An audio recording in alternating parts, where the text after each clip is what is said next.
అలా వాళ్ళకి డబ్బులు ఇవ్వలేదు ఇంతవరకు.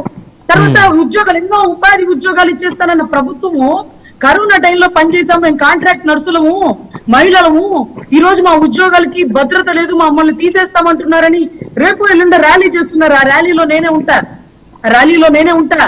ఉద్యోగాలు ఎన్నో ఉపాధి అవకాశాలు కల్పిస్తా ఉన్నారు కదా. ఉన్న ఉద్యోగాలకి కరోనా టైంలో ప్రాణాలకి తెగించి పనిచేసిన వాళ్ళకి భద్రత కల్పించండి సార్. సిట్ సిబిఐ చేసే పనులని మీ వాళ్ళని చేయమంటారేంటి? ఒక రిపోర్ట్ ఇచ్చింది, ఆ రిపోర్ట్ లో ఎవరిని అరెస్ట్ చేస్తారు? జగన్ గారుని అరెస్ట్ చేస్తారు, వైవి సుబ్బారెడ్డి గారుని అరెస్ట్ చేస్తారు. మీరు చెప్పనక్కర్లా, మీరు మోకర్లు ఇచ్చి క్షమాపణ చెప్పనక్కర్లా, మీరు చెప్పొద్దు, ఆయన చెప్పొద్దు, ఎవరు చెప్పొద్దు. ఎవరి పని వాళ్ళు చేయండి. ప్రజాప్రతినిధిగా మీరున్నప్పుడు ప్రజల సమస్యలు చూడండి. పోలవరం ఏమైంది? కౌంట్ డౌన్ అని అనిల్ కుమార్ యాదవ్ గారు అన్నారు, ఆయన వెళ్ళిపోయారు. మనం వచ్చాం కదా, తొందర పూర్తి చేయాలి కదా. 2 సంవత్సరాలు అయింది కదా, ఎక్కడి దాకా వచ్చింది? ఎందుకు ఆగింది? అవుతుందా? ఎప్పటికైద్ది చెప్పండి. 2700 కోట్లు ఖరీదైనటువంటి వైజాగ్ భూముల్ని గీతం యూనివర్సిటీకి దొబ్బి పెడుతున్నారు. అదేమన్నా ఉచిత విద్యా సంస్థల? అదేమన్నా ఆంధ్ర యూనివర్సిటీనా? బ్రహ్మనాయుడు గారు దేని మీద మాట్లాడుతున్నారా, వీటి మీద మాట్లాడుతున్నారా? బ్రహ్మనాయుడు గారు 700 కోట్లు